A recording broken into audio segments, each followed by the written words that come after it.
जय श्री कृष्णा दोस्तों, amoeba creation channel में आप सबका स्वागत है। आप सभी लोगों को इंदिरा एकादशी की बहुत सारी शुभकामनाएं। आज मैं आप लोग को इंदिरा एकादशी का महात्म्य सुनाने जा रही हूँ, तो चलिए शुरू करते हैं। अश्विन मास कृष्ण पक्ष की इंदिरा एकादशी का महात्म्य। युधिष्ठिर ने पूछा, मधुसूदन, कृपा करके मुझे यह बताइए कि अश्विनी के कृष्ण पक्ष में कौन सी एकादशी होती है। भगवान श्री कृष्ण बोले, राजन, अश्विन कृष्ण पक्ष में इंदिरा नाम की एकादशी होती है। उसके व्रत प्रभाव से बड़े बड़े पापों का नाश हो जाता है। नीच योनि में पड़े हुए पितरों को भी यह एकादशी सदगति देने वाला है। राजन, पूर्व काल की बात है, सतयुग में इंद्रसेन नाम से विख्यात राजकुमार थे, जो अब महिष्मतीपुर के राजा होकर धर्म पूर्वक प्रजा का पालन करते थे। उनका यश सब ओर फैल चुका था। राजा इंद्रसेन भगवान विष्णु की भक्ति में तत्पर हो गोविंद के मोक्षदायक नामों का जप करते हुए समय व्यतीत करते थे और विधि पूर्वक अध्यात्मक तत्व के चिंतन में संलग्न रहते थे। एक दिन राजा राजसभा में सुखपूर्वक बैठे हुए थे। इतने में ही देवर्षि नारद आकाश से उतरकर वहां आ पहुंचे। उन्हें आया देख राजा हाथ जोड़कर खड़े हो गए और विधि पूर्वक पूजन करके उन्हें आसन पर बिठाया। इसके बाद वे इस प्रकार बोले, मुनि श्रेष्ठ, आपकी कृपा से मेरी सुवस्था कुशल है। आज आपके दर्शन से मेरी संपूर्ण यज्ञ की क्रियाएं सफल हो गईं। देवर्षि, अपने आगमन का कारण बताकर मुझ पे कृपा करें। नारद जी ने कहा, नृपश्रेष्ठ, सुनो, मेरी बात तुम्हें आश्चर्य में डालने वाली है। मैं ब्रह्मलोक से यमलोक में आया था। वहां एक श्रेष्ठ आसन पर बैठा और यमराज ने मेरी भक्ति पूर्वक पूजा की। उस समय युवराज की सभा में मैंने तुम्हारे पिता को भी देखा था। वे व्रत भंग के दोष से वहां आए थे।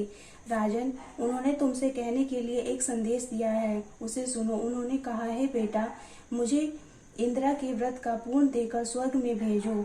उनका यह संदेश लेकर मैं तुम्हारे पास आया हूँ। राजन, अपने पिता को स्वर्ग लोक की प्राप्ति कराने के लिए इंदिरा का व्रत रखो। राजा ने पूछा, भगवान, कृपा करके इंदिरा का व्रत बताइए, किस पक्ष में, किस तिथि को और किस विधि से उसका व्रत करना चाहिए। नारद जी ने कहा, राजन सुनो, मैं तुम्हें इस व्रत की शुभ कारक विधि बतलाता हूँ। अश्विन मास के कृष्ण पक्ष में दशमी के उत्तम दिन को श्रद्धा युक्त चित्त से प्रातः काल स्नान करे, फिर मध्याह्न काल में स्नान करके एकाचित हो एक समय भोजन करे तथा रात्रि में भूमि पर सोए। रात्रि के अंत में निर्मल प्रभात होने पर एकादशी के दिन दातुन करके मुंह धोए।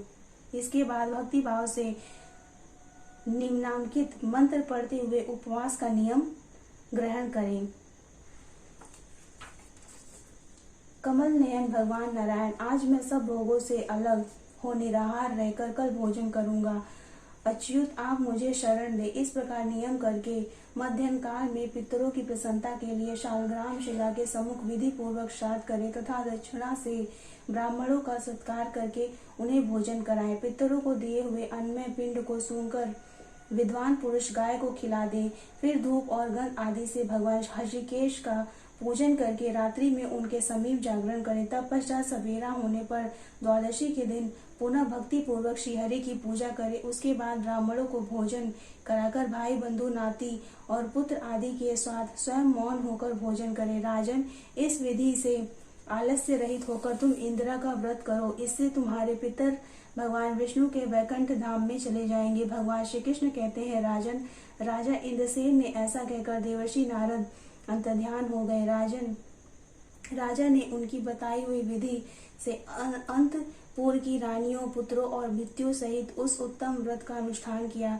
कुंती नंदन व्रत पूर्ण होने पर आकाश से फूलों की वर्षा होने लगी। इंद्रसेन के पिता गरुड़ पर आरूढ़ होकर श्री विष्णु धाम को चले गए और राजर्षि इंद्रसेन भी अंगटक राज्य का उपभोग करके अपने पुत्र को राज्य पर बिठाकर स्वयं स्वर्गलोक को गए। इस प्रकार मैंने तुम्हारे सामने इंदिरा व्रत के महात्म्य का वर्णन किया। इसके पढ़ने और सुनने से मनुष्य सब पापों से मुक्त हो जाता है। तो ये इंदिरा एकादशी की महात्म्य यही समाप्त हुई। अगर अभी तक आपने मेरे चैनल को सब्सक्राइब नहीं किया है तो प्लीज़ मेरे चैनल को सब्सक्राइब करें, लाइक करें और शेयर करें और कमेंट करके मुझे ज़रूर बताया करें आप लोगों को मेरी वीडियोस कैसे लगती हैं। Thank you for watching. Radhe Radhe.